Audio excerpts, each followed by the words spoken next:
માછીમારોના હિતમાં રાજ્ય સરકારનો મહત્વનો નિર્ણય. માછીમારોના હિતમાં સીએમ ભૂપેન્દ્રભાઈ પટેલે નિર્ણય કર્યો. બોટ પર ડીઝલ વેટ પર રાહતની યોજનામાં સુધારો કરાયો. સબસિડી માટે 20 મીટર લંબાઈની મર્યાદા સંપૂર્ણપણે બંધ. હવેથી 20 મીટરથી મોટી બોટ હશે તો પણ મળશે લાભ.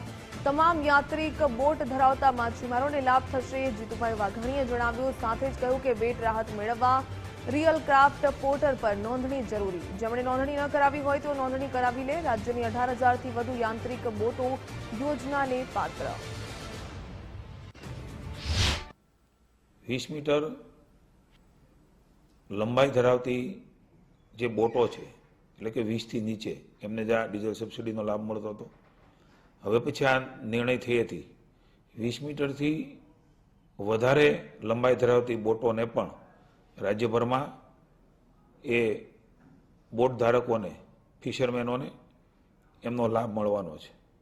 ફિશિંગ બોટની નોંધણી એ રિયલ ક્રાફ્ટ પોર્ટલ પર થયેલી હોવી જોઈએ અને બોટ પાસે માન્ય ફિશિંગ લાયસન્સ પણ હોવું જોઈએ. મારી વિનંતી છે કે હજી પણ જે લોકો પાસે નથી એ લોકો આ પ્રકારની નોંધણી કરાવીથી એમને પણ એનો લાભ રાજ્યની સરકાર આપવા માગે છે.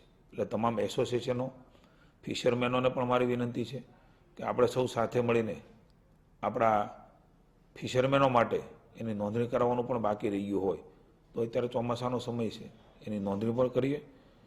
મને આનંદ છે કે આ નિર્ણયથી અનેક ફિશરમેનોને એ ડીઝલની વેટની સબસિડીનો લાભ હવેથી મળતો